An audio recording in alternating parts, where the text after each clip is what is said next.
Vamos lá então, voltando continuidade ao estudo anterior, que nós falamos sobre os grandes avivamentos que aconteceram na Europa, nos Estados Unidos, amém?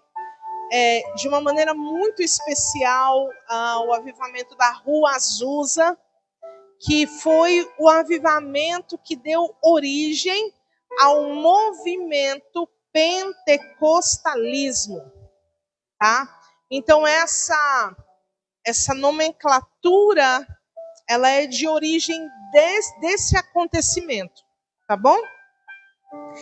E esse acontecimento do avivamento que teve lá nos Estados Unidos foi algo tão importante que não incendiou somente lá, mas incendiou praticamente o mundo inteiro, porque o mundo inteiro recebeu chamas do que estava acontecendo ali. Amém? E essa chama, ela vai chegar ao Brasil. Amém?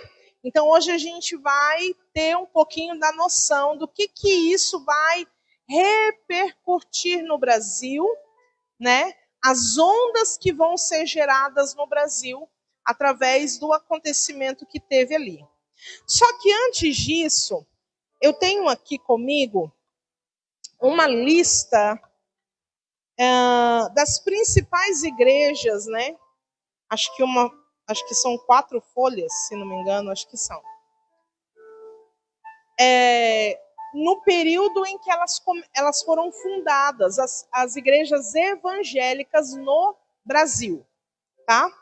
Então, assim, a gente não vai ter tempo de falar de cada uma delas, tá?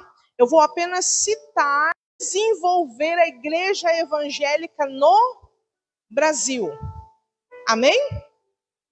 Então, qual foi a primeira igreja protestante evangélica a ser fundada no Brasil? Essa igreja é a Igreja Congregacional. E ela foi fundada no ano de 1858. Então, como é a primeira igreja, eu vou escrever aqui sobre ela, tá bom?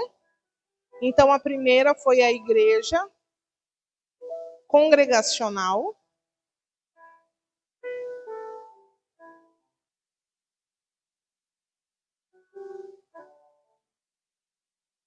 E ela foi fundada em 11 de julho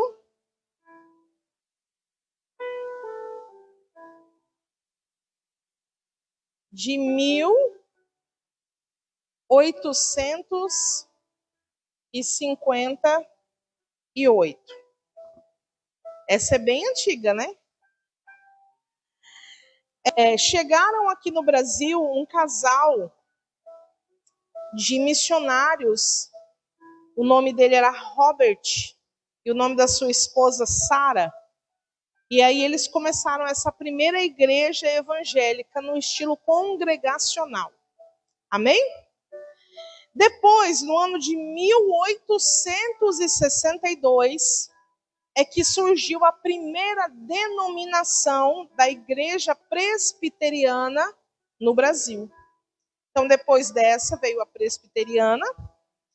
E aí, depois, no ano de 1871, também, começou a se organizar no Brasil a primeira igreja batista. Tá? Então, a igreja batista também começou no mesmo ano ali, 1871, no mesmo ano da igreja metodista. No ano de 1878, a igreja Casa de Oração, que começou com um movimento de irmãos que saíram da igreja congregacional. Essa foi a primeira igreja, vamos dizer assim, que nasceu de uma igreja que já existia no Brasil. Então, é essa igreja, Casa de Oração, em 1878. 1908, ou seja, 20 anos depois, né, da fundação dessa igreja. Então, uns irmãos vão se reunir na cidade do Rio de Janeiro e vão começar essa igreja, casa de oração. Depois, os missionários adventistas, Albert, é um missionário só. O primeiro missionário adventista, Albert, ele é enviado para o Brasil para iniciar a igreja adventista no ano de 1893.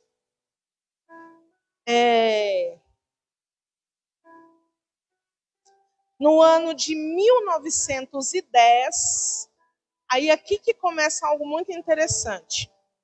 Qual foi a primeira igreja pentecostal no Brasil? 1910, com um missionário italiano, Louis Franciscon.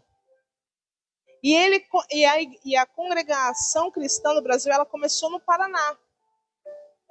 Quando foi no outro ano, de 1911,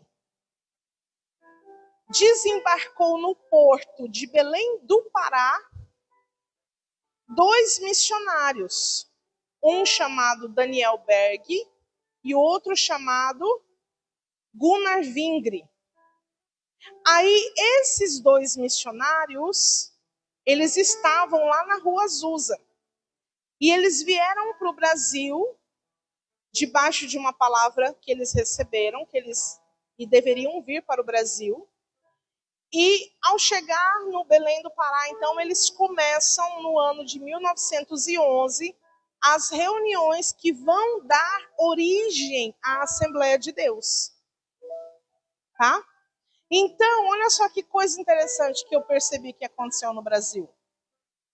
Deus primeiro manda um fogo vindo lá do sul, né, lá do Paraná. E depois Deus manda um fogo vindo lá do norte, lá do Belém do Pará. Não é? Para chegar e incendiar todo o Brasil. Olha que coisa interessante. Né? Então, esses missionários, o que acontece? Como que a Assembleia de Deus começou no Brasil? Na verdade, esses 2 missionários, eles eram batistas, né?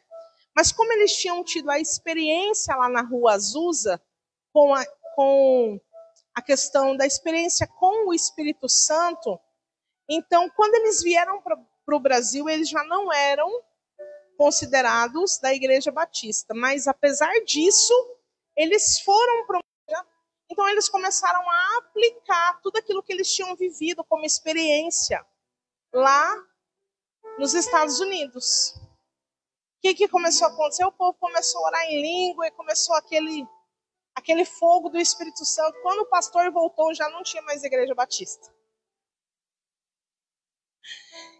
Então, a Assembleia de Deus, ela começou dentro desse contexto. Tá bom? Então, ela começou no ano de 1911. Vamos lá. 1936.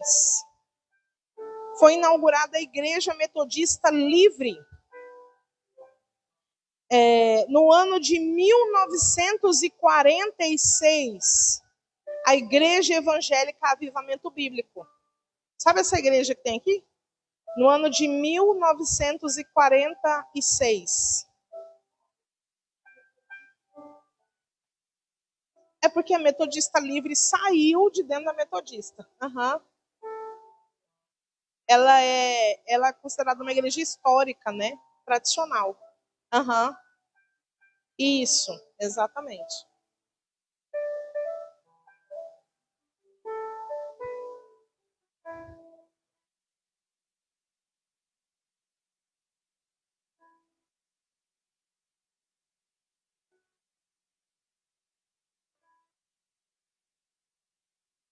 No mesmo ano de 1946, a Igreja do Evangelho Quadrangular, o Avivamento Bíblico, e a Igreja do Evangelho Quadrangular.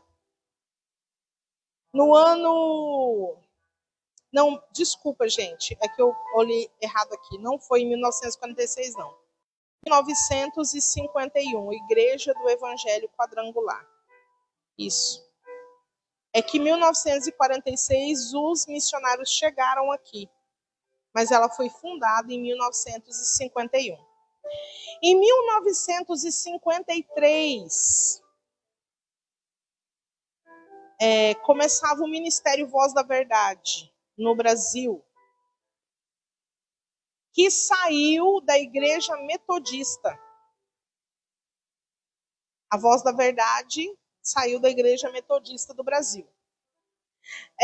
No ano de 1955, Igreja Evangélica, o Brasil para Cristo, saiu do Evangelho Quadrangular. O Brasil para Cristo saiu da Igreja do Evangelho Quadrangular. No ano de 1958, Igreja do Nazareno, no Brasil. Ano de 1962. E ano de 1964, Tabernáculo Evangélico de Jesus, que naquela época tinha esse nome, mas que hoje é a Casa da Bênção. Tá? E a Casa da Bênção, ela saiu de dentro da Igreja Pentecostal Brasil para Cristo. Tá? No ano de 1965, eles reuniram a Convenção Batista Brasileira, que no próximo ano, 1900, Convenção Batista Nacional. Eles reuniram 52 igrejas e se desligaram da Batista tradicional para começar a Batista Nacional. Tem, eu acho que tem. Eu acho que ela não está na lista aqui. Porque tinha muitas, então eu selecionei as mais conhecidas, mas eu acho que tem.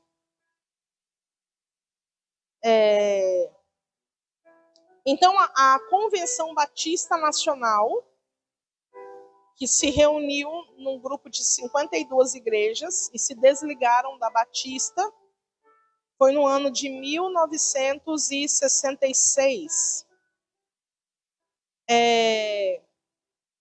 A Igreja Metodista Wesleyana, 1967.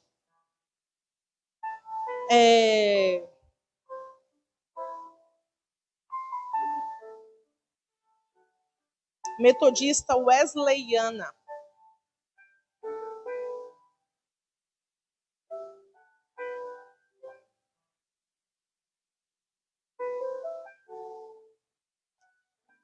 No ano de 1967 também vai ser inaugurada a Igreja Cristã Maranata, que saiu da Igreja Presbiteriana do Brasil.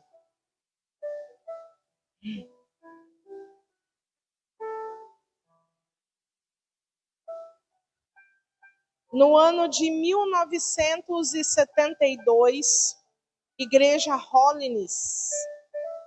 Já ouviram falar dessa igreja? Igreja Holiness.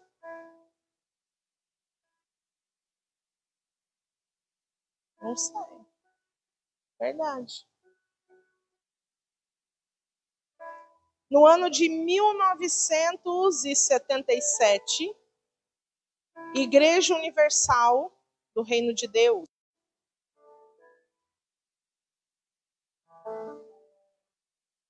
No ano de 1980, Igreja Internacional da Graça, que saiu da Igreja Universal do Reino de Deus.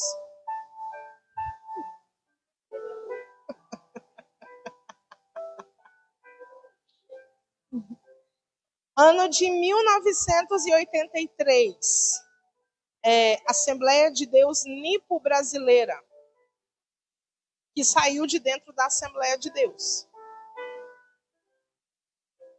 Ano Nipo Brasileira. Eu acho que ela tem lá no centro, se não me engano, perto do morro, no Morro da Luz ali, né?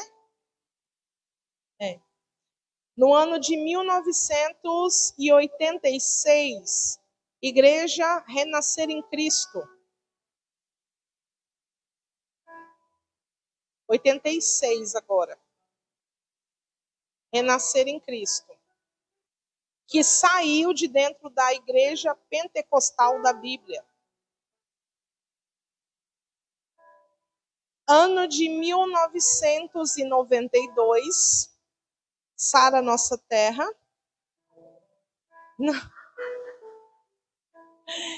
Que saiu da comunidade evangélica de Goiânia.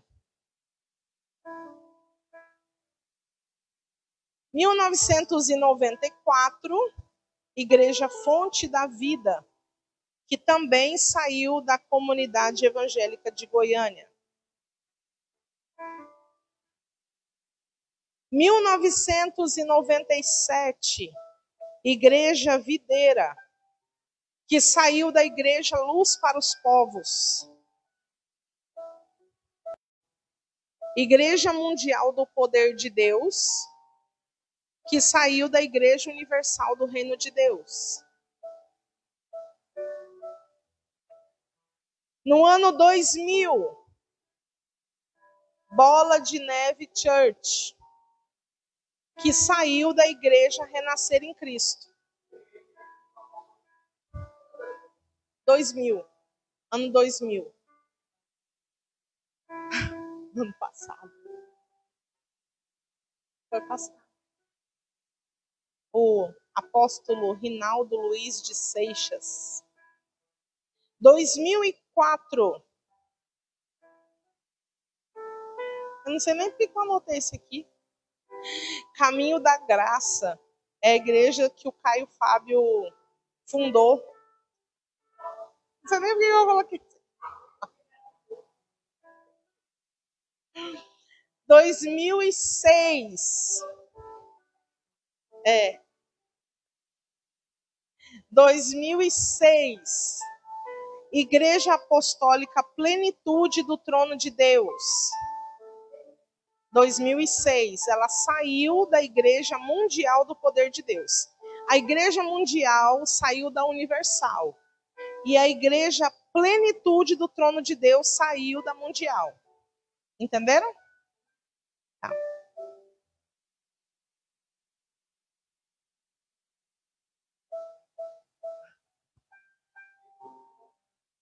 Hã? Tem, ué, aqui, ó. 2018. Comunidade Evangélica Geração Eleita.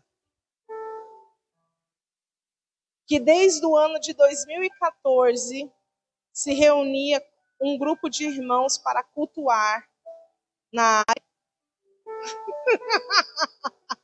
Ô, glória! Aleluia! Uma salva de palmas para Jesus! Ô, glória!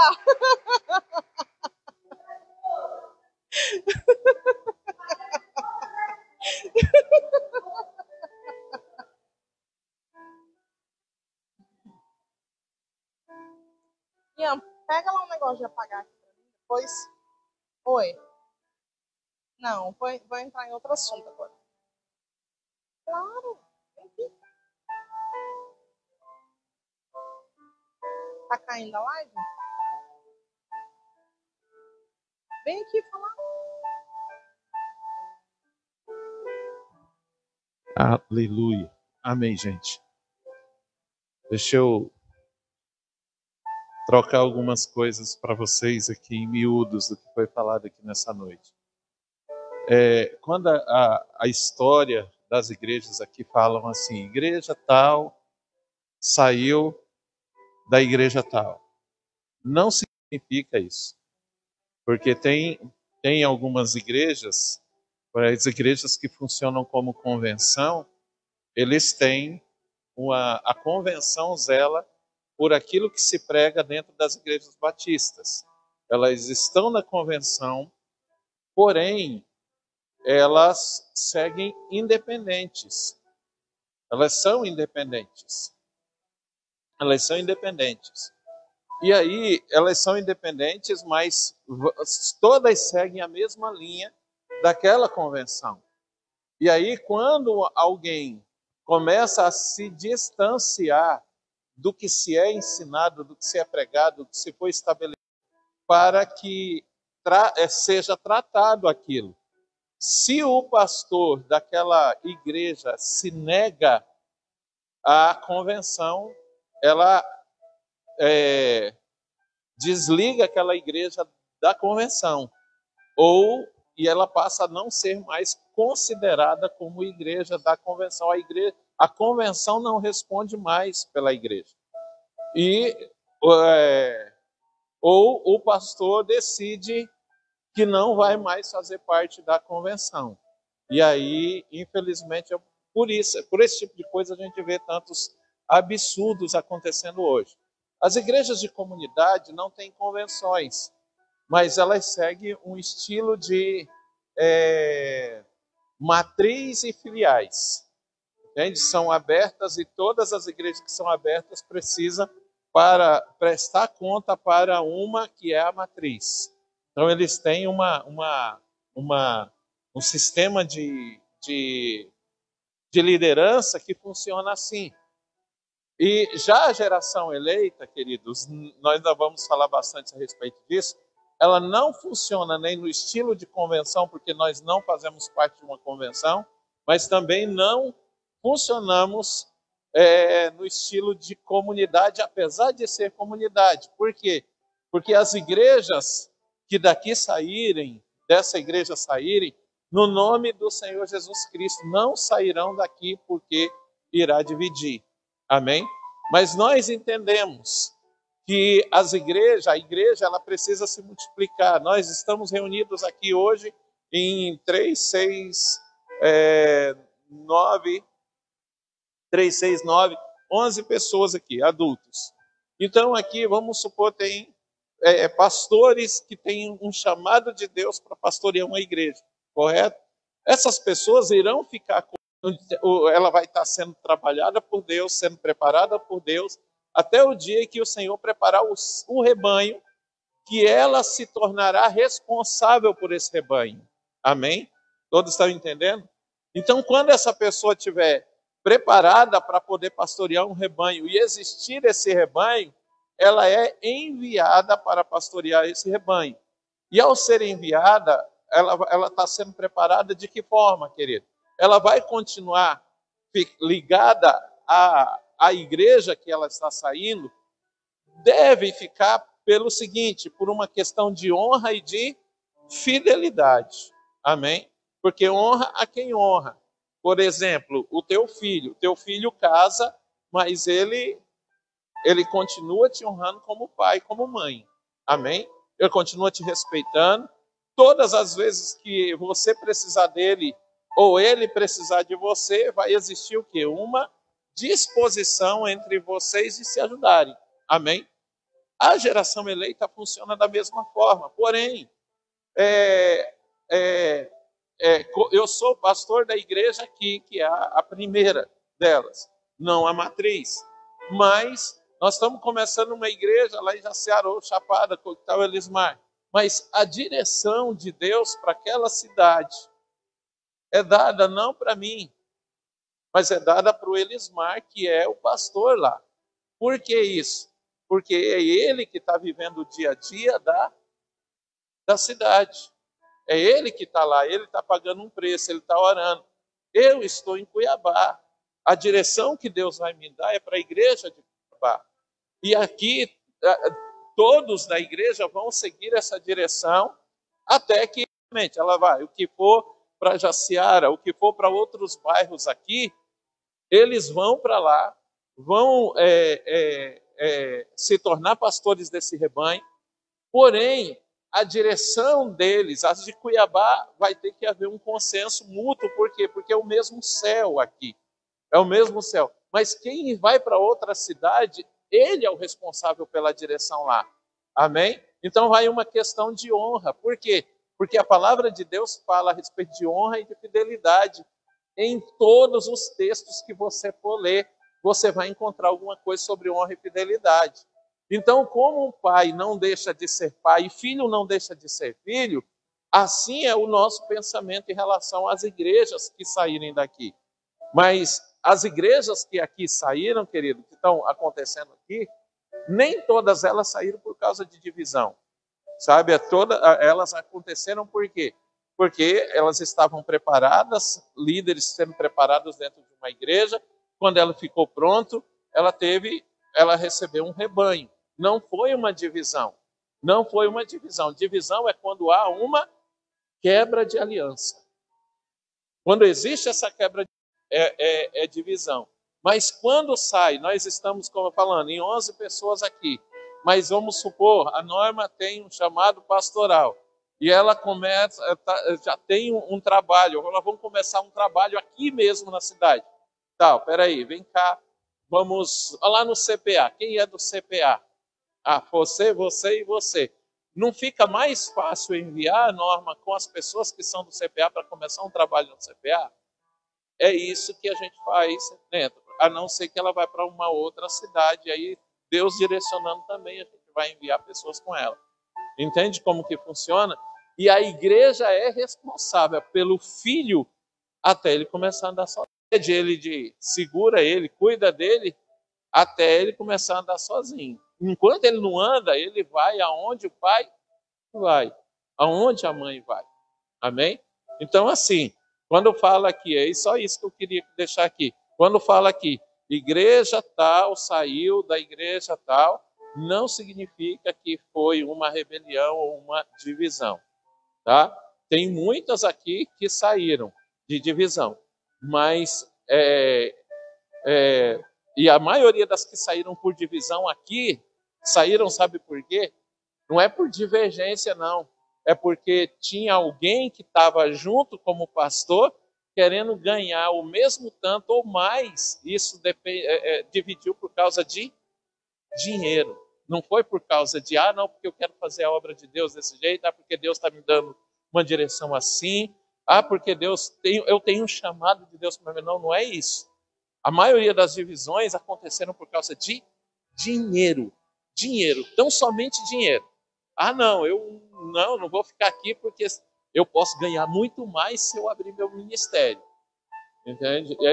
Muitos desses aqui, desses ministérios, mesmo aí os que terminam em IAL no final, todos eles foi por causa disso. Não foi por divergência, porque se você pegar todos eles, é a mesma coisa. É a mesma coisa, entende?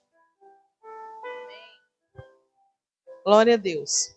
Então, a gente vai agora, o que nós vamos fazer? A gente vai pegar toda essa lista que eu falei aqui e a gente vai encaixar essas igrejas dentro de movimentos que surgiram no Brasil, de ondas, né? Os historiadores chamam assim, ondas que passaram, né, pelo Brasil e que não é porque é uma onda que passou que ela não existe mais, é porque foi algo que veio forte durante um determinado tempo. Permaneceu durante um tempo, tá? Mas essas igrejas ainda existem, tá bom? O primeiro grupo dessas igrejas são chamadas de igrejas históricas ou tradicionais, como nós citamos aqui como sendo a primeira igreja fundada no Brasil, igreja congregacional. Então, a gente tem uma pequena lista aqui das tradicionais, que é a presbiteriana, a batista, a metodista, a luterana, né?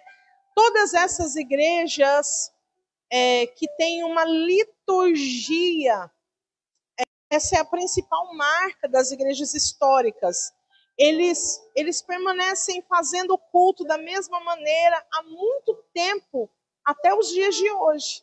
Eles falam assim que não precisa inventar, que o que Deus quer que façamos já está na Bíblia. Então, nós vamos bater palma, nem ficar levantado na hora do louvor. Então, permanece todo mundo sentado com o seu inário, né, cantando.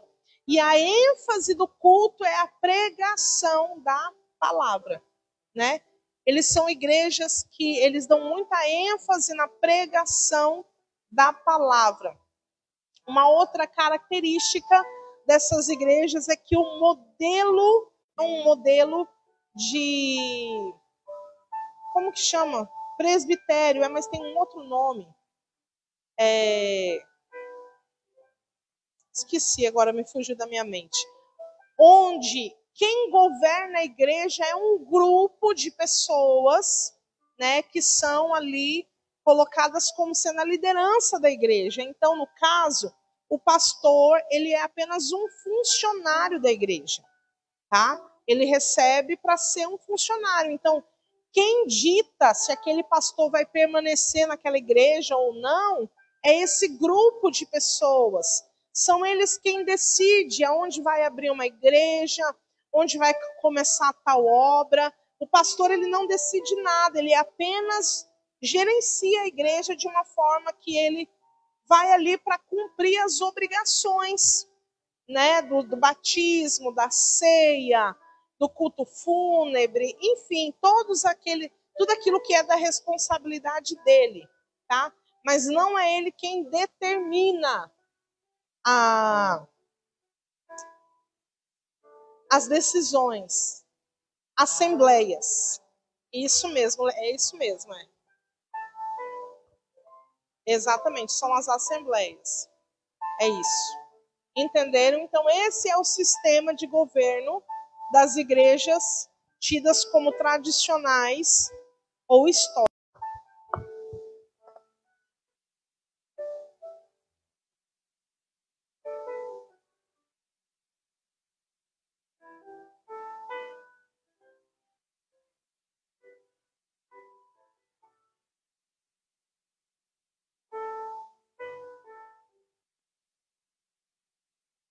Som.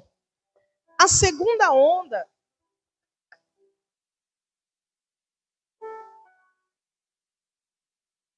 são as igrejas pentecostais.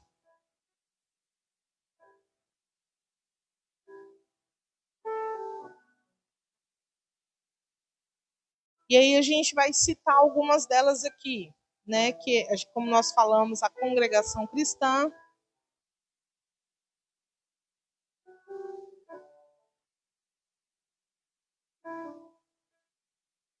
Assembleia de Deus,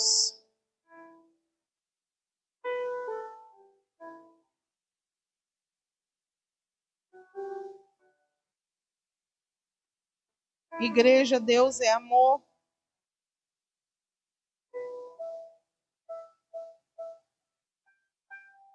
Igreja Só o Senhor é Deus,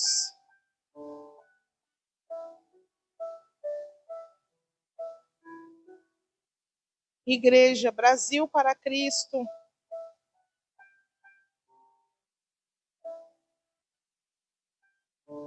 Igreja Palavra de Cristo para o Brasil,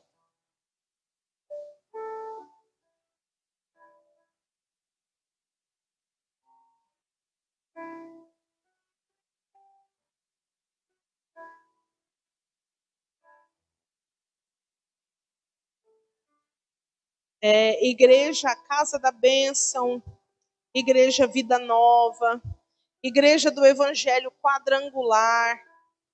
Todas essas igrejas são encaixadas dentro dessas igrejas pentecostais. E qual que vai ser a diferença, então? Então, pensa assim, ó, no Brasil houve uma época, até o ano de 1910, quando que foi a primeira igreja? 1858. Então, do ano de 1858 até o ano de 1910, no Brasil só existiam igrejas tradicionais históricas. Aí, a partir desse período é que começou as igrejas pentecostais a tomarem vulto, né, a ficarem características das igrejas pentecostais. Essas igrejas, elas vão surgir através da influência dos avivamentos nos Estados Unidos. E agora, os cultos que antes eram tradicionais começam a ficar avivados. Então a ênfase não é tanto mais na palavra, mas dentro dessas igrejas a ênfase maior é por uma busca em se ter uma experiência com o Espírito Santo, né? Então, o tempo da palavra, vamos dizer assim, vai ser mais curto, né? E o tempo das orações, dos louvores, dentro da liturgia do culto, vai ser maior. Porque a ênfase agora é a experiência com o Espírito Santo. Até porque eles começam a dizer que o crente precisa receber o batismo com o Espírito Santo para ele ser considerado crente. Entendeu? Eles começam a dizer, não basta você só converter e aceitar Jesus, você precisa ser batizado com o Espírito Santo. Tá? Então, a ênfase dessas igrejas vai ser a oração em línguas, a manifestação de poder, vai começar a acontecer muitas manifestações de poder sobrenatural na igreja, de cura, de milagre, de prodígios, de maravilhas. Certo? Com isso, a forma de evangelizar também vai mudar. É por isso que essas igrejas elas têm muita aceitação, porque a forma de evangelizar é diferente. As igrejas tradicionais, elas preparavam um culto para que as pessoas viessem. Na igreja pentecostal, eles começam a ir até o perdido, né? Eles começam a sair de dentro da igreja e começam a ir até as pessoas. Então, a forma de evangelizar vai começar a ser diferente. Esse período, eles vão começar a fazer cruzadas evangelísticas.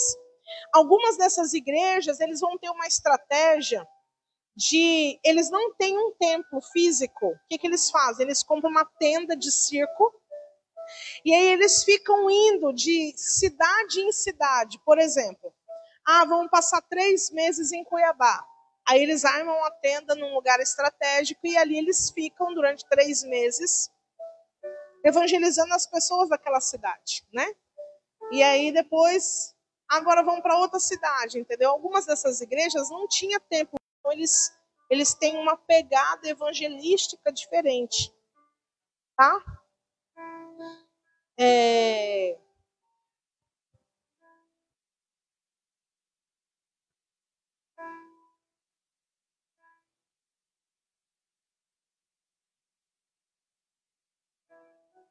Aí, o que acontece? Alguma dúvida nesse terceiro grupo, nesse segundo grupo?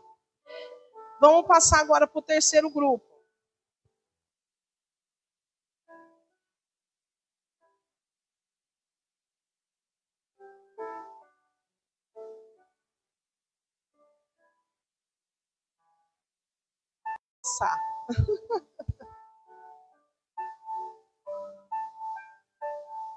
O terceiro grupo vai ser o neopentecostalismo.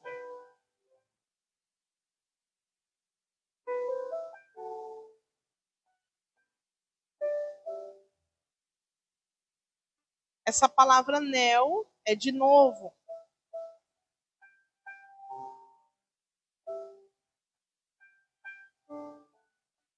E o que vai acontecer? Que agora vai começar a acontecer uma mescla, uma mistura de informações que vai gerar esse neopentecostalismo. Presta atenção, se a igreja pentecostal foi influenciada pelos avivamentos dos Estados Unidos, agora a igreja neopentecostal vai ser influenciada pelos pastores e pregadores dos Estados Unidos. E sobre o que eles estão falando, esses pregadores? Eles começaram a falar sobre teologia, do triunfalismo. Eles começaram a falar sobre a confissão positiva. Eu vou explicar algumas dessas coisas, tá? Eles começaram a falar sobre atos proféticos, mover sobrenatural e tantas outras coisas. Alguns desses autores, talvez você tenha um livro deles na sua casa e nem saiba.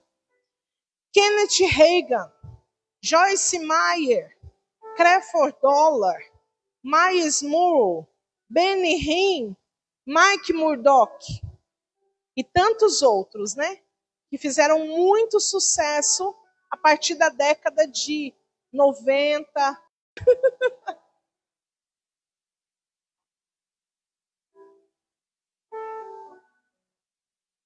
Vamos lá, então. A primeira coisa que o neopentecostalismo faz, ele quebra com os usos e costumes. Porque o pentecostalismo, ele trouxe o avivamento, porém, ele conservava os usos e costumes das igrejas históricas e tradicionais, que era tipo, as mulheres usarem saia, não cortarem cabelo, entenderam? Então, o pentecostalismo preservou os usos e costumes.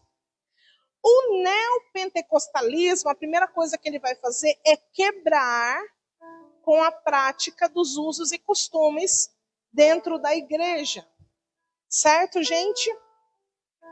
Depois, o que eles vão fazer? Eles vão transformar a liturgia do culto, tá? Então, o pentecostalismo, ele também, de alguma forma, preservou algumas coisas das igrejas tradicionais. O neopentecostalismo não. Por exemplo, o louvor das igrejas neopentecostais vai ser completamente diferente. Você quer ver uma coisa? Antigamente não se tinha bateria dentro da igreja. A bateria era tida como um instrumento de Satanás. Então, quem trouxe isso para dentro da igreja? O movimento neopentecostal. Tá? Eles começaram a trazer isso como uma forma, dizendo, de evangelismo, né? Para evangelizar as pessoas. Então, eles começaram a mudar a forma do louvor da igreja. Só que algumas coisas foram muito boas, porém, o grande problema do neopentecostalismo é a mistura que a ter uma característica de sincretismo religioso.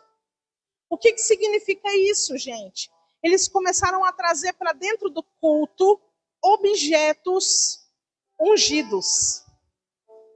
Aí é a rosa ungida, a toalhinha ungida, a vassoura ungida para varrer os pecados.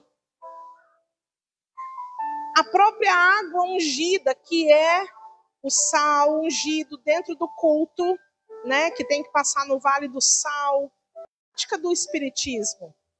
Mas eles vão trazer para dentro do culto e dizer, agora é de Deus. Tá? Então, esse sincretismo religioso vai ser tido agora como normal. Normal, né? Você ter a rosa ungida em casa é para tirar o mal olhado. Normal você ir para casa com a toalhinha ungida, né? Normal. Porque tudo isso agora a gente vai poder usar.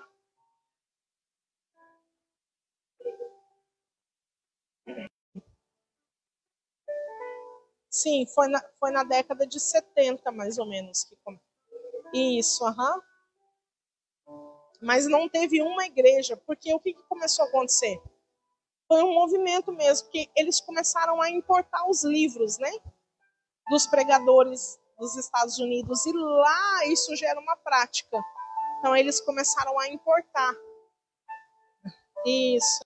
Uma outra característica das igrejas neopentecostais é que eles começaram a trazer o judaísmo para dentro da igreja, né? O pastor começou a tocar shofar dentro da igreja, a entrar com a Arca da Aliança, festas judaicas, né? A fazer festa de Yom Kippur, festa dos tabernáculos, sendo que o próprio apóstolo Paulo fala em diversas passagens, vocês já são livres disso. Isso são práticas da velha aliança, né? Então o apóstolo Paulo ele deixa bem claro, todas as vezes que alguém quis trazer para dentro da igreja práticas do judaísmo, o apóstolo Paulo foi muito enfático em dizer, já não nos pertence mais. Amém? Então a gente vai ver pastor usando aquele, como que chama? Kipá, aquele talit, né, que chama? Talit. Simbologia da batalha espiritual, não da guerra espiritual. Deixa eu explicar a diferença das duas coisas. A guerra espiritual é bíblica, ela existe, tá? Só que eles começaram a trazer um misticismo para dentro da guerra espiritual, e isso vai se tornar uma batalha espiritual, que é quando eles vão trazer a ênfase, tudo é o diabo, entende? Caiu um copo, tá amarrado porque foi o diabo que derrubou, né? Então tudo passa a ser o diabo, como se o diabo, você vai perceber até nas pregações, pastores falando mais sobre a atuação de Satanás do que a própria palavra voltada para quem é Cristo, para quem é Jesus, tá?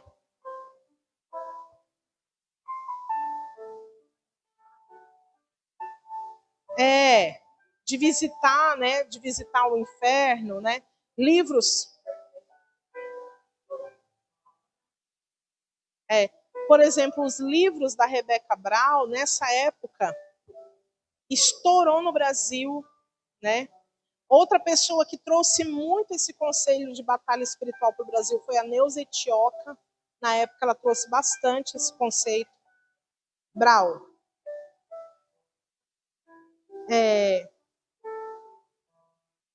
Então, deixa eu falar sobre uma outra coisa também que começou. Eles pegaram aquele texto de Provérbios, principalmente a Joyce Meyer fala muito sobre isso. Aquele texto de Provérbios que diz que a vida e a morte estão no poder da língua, né?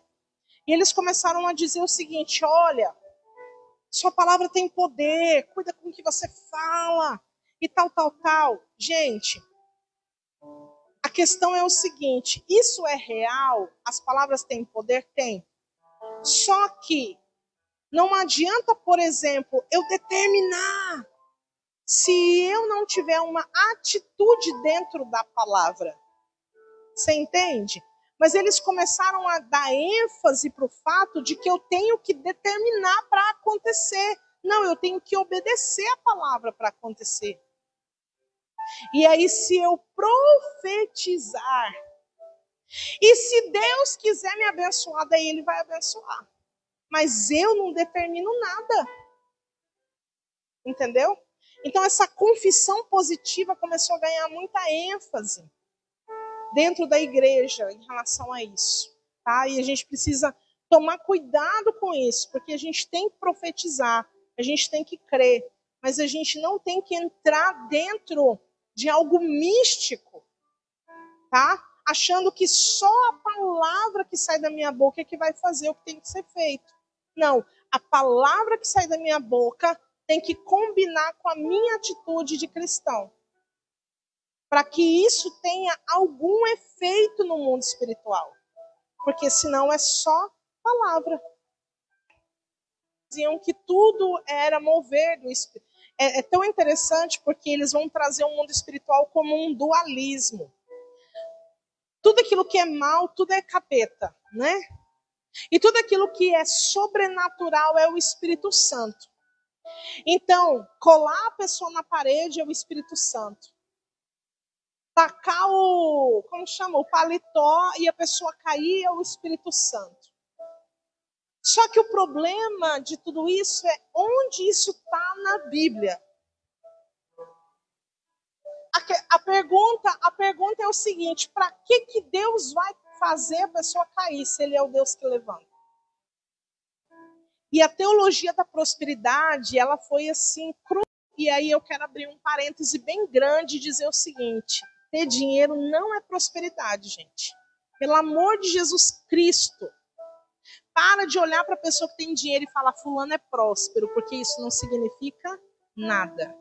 A pessoa ter dinheiro não significa nada, tá? Mas a teologia da prosperidade são 3 pilares que sustentam ela. Então, se você não é próspero, ou você está em pecado, ou é demônio, ou você não tem fé. Tá? Eles desconsideram, às vezes, que Paulo estava lá na miséria. Eles desconsideram que os apóstolos tiveram grandes tribulações na vida deles.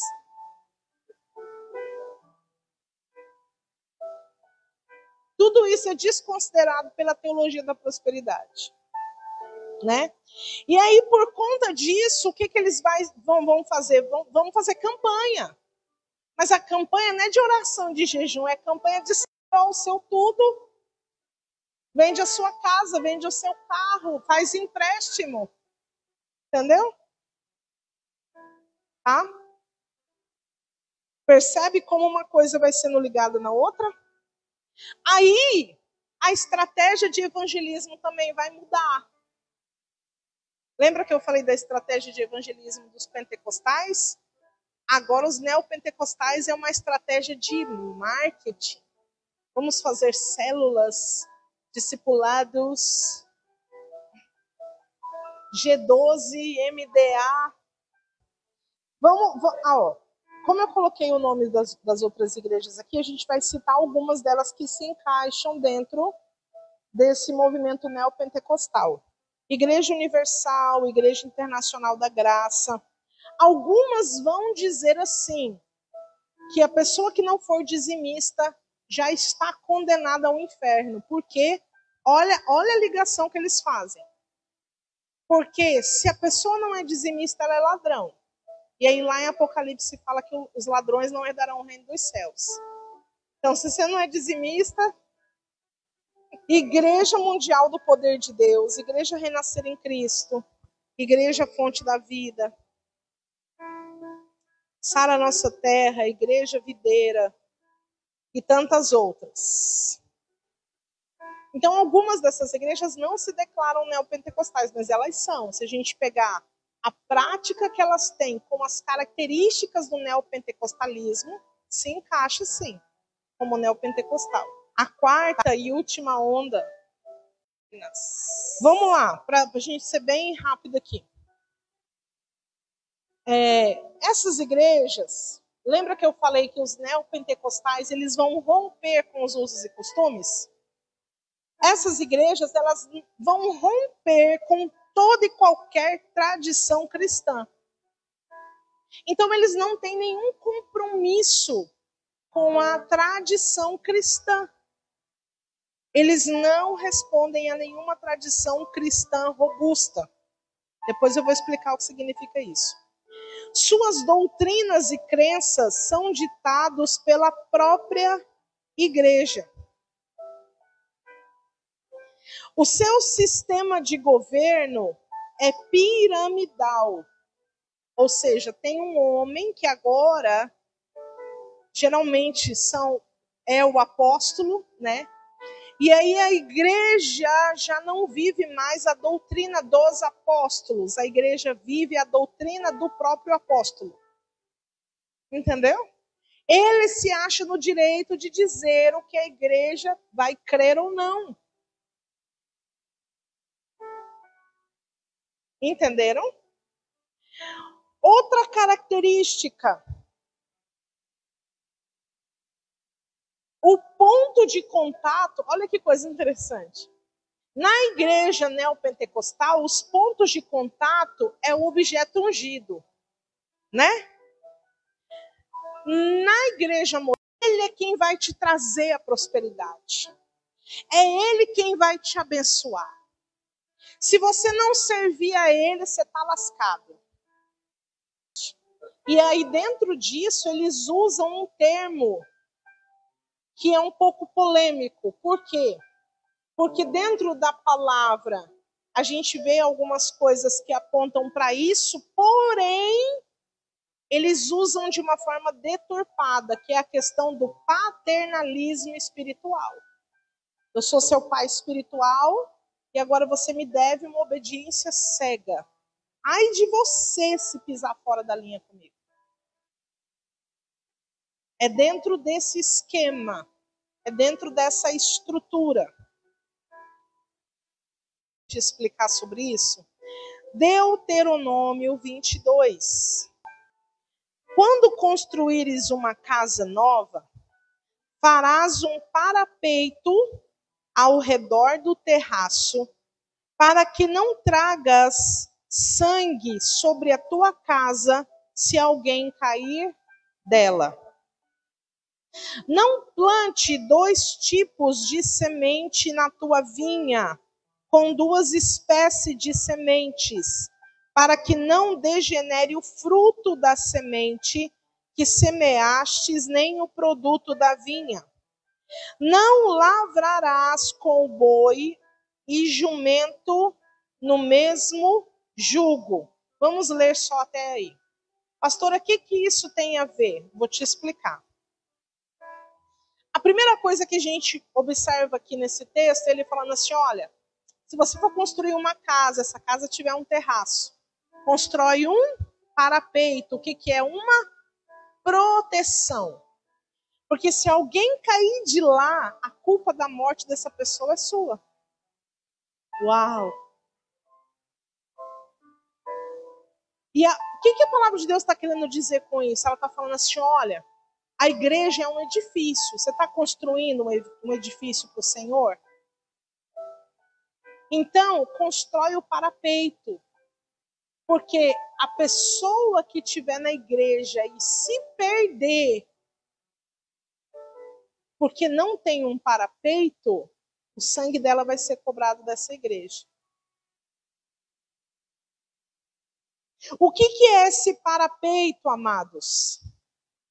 É a ortodoxia da igreja. O que é ortodoxia? É a crença correta.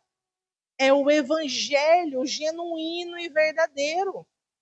Então, se uma pessoa que está dentro de uma igreja e essa igreja não prega o verdadeiro evangelho, se essa pessoa vier a perder a sua salvação. Vocês estão entendendo o jeito que é sério isso? Olha que coisa interessante. Pastor, e qual é a crença correta? Gente, nós falamos desde o início do culto de edificação, a gente vem falando sobre as crenças que são baseadas na palavra. A doutrina dos apóstolos, os concílios, aquilo que os concílios lá da igreja primitiva declararam que era verdadeiro. Mas, olha só que interessante, quando aconteceu a reforma protestante, eles já deixaram definido 3 marcas de uma igreja saudável. Olha só. Primeira marca, correta pregação das escrituras. Porque tem pastor que não lê a Bíblia para pregar. Tem pastor que vê um tema e ele pensa, eu vou falar sobre isso na igreja domingo, eu só preciso agora do texto bíblico para embasar esse tema. Então, depois você conta isso aí, ó. Então, a primeira marca, correta pregação das escrituras. Eu não tenho que pregar a minha opinião do que está escrito na Bíblia. A minha opinião não serve para nada, gente. Eu tenho que pregar o que está na Bíblia. E tem muito pastor que na hora da pregação ele só fala a sua própria opinião do que está escrito na Bíblia. Então a primeira marca, correta pregação das escrituras. Segunda marca, correta administração das ordenanças. E terceira marca, correta aplicação da disciplina eclesiástica. Porque pecado continua sendo pecado. Mas tem igreja que porque o irmãozinho tem mais dinheiro, mas ele é um adúltero, não deixa ele lá. Faz vista grossa para esse pecado, para a gente não perder o dízimo dele. Entendeu? Então, para que uma igreja seja considerada saudável, é 3 marcas simples. Correta pregação das Escrituras. Se ela batiza, não por batizar, mas quando ela batiza a pessoa, ela traz a consciência para a pessoa do que a pessoa está fazendo.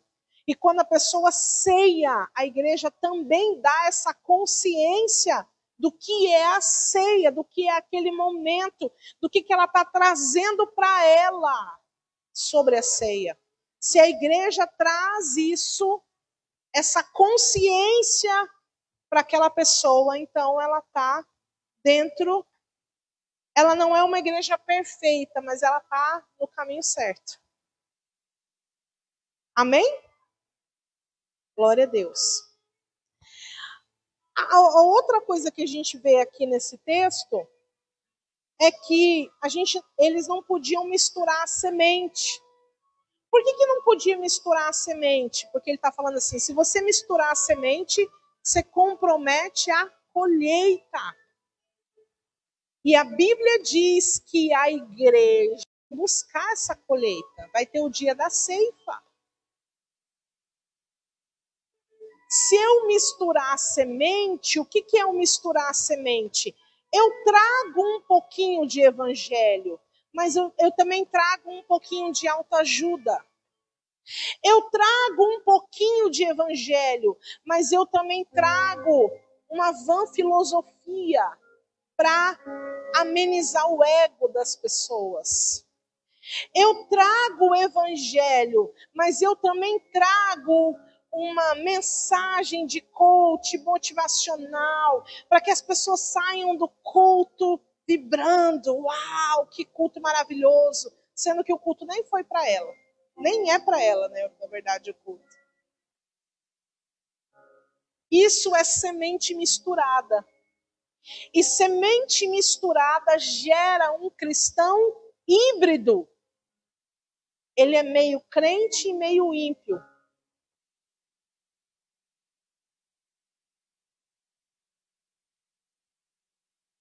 Sabe qual que é o problema disso, gente? É porque a igreja está olhando para essa... A igreja está conferindo salvação a uma pessoa que não tem fruto de salvação. Isso é muito, muito, muito sério.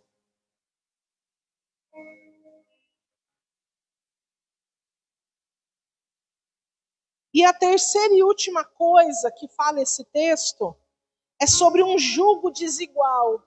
Ele está falando assim, se você colocar um boi e um jumento junto, com a mesma, né? Com a mesma, como que chama aquele negócio que vai assim? Canga. O boi, ele... Aí, sabe o que acontece? Quando Jesus falou assim para nós, aquele que quiser vir após mim, tome a sua cruz e siga-me. Ele está te convidando a tomar sobre você o jugo que é dele também. Só que para esse tipo de cristão da igreja moderna, eles não estão acostumados com o sofrimento. Eles não ouvem falar sobre sofrimento. Até porque tem slogans de igreja que são assim, pare de sofrer. Por quê? Já é alguém falando que vai me prender?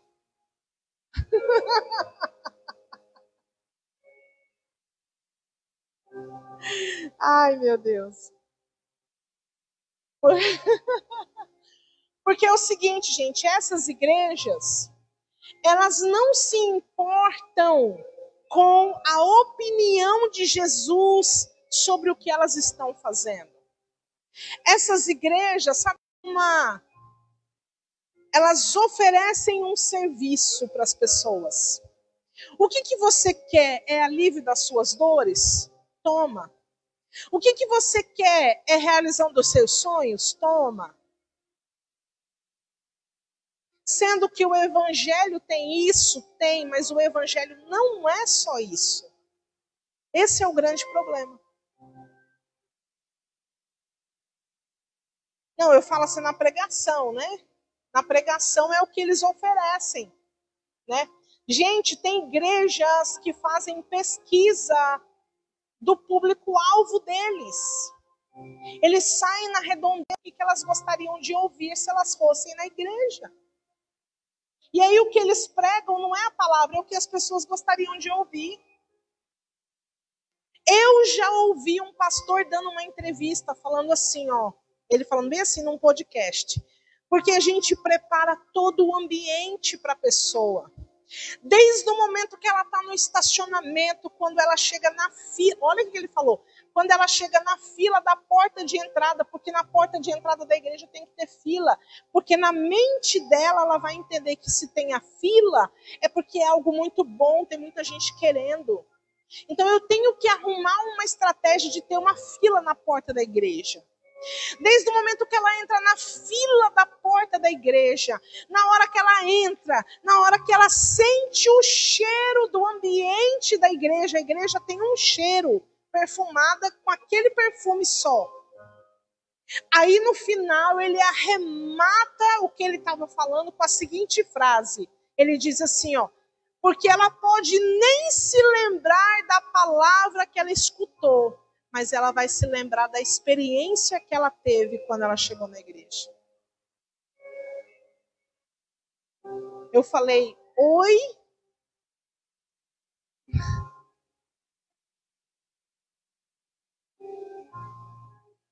Essa questão do cheiro, você já percebeu que algumas lojas no shopping, quando você chega, elas têm um cheiro determinado? É para mexer com o teu cérebro. Sim. Então, gente, isso são as igrejas que estão surgindo. Vocês querem ouvir o nome de alguma delas?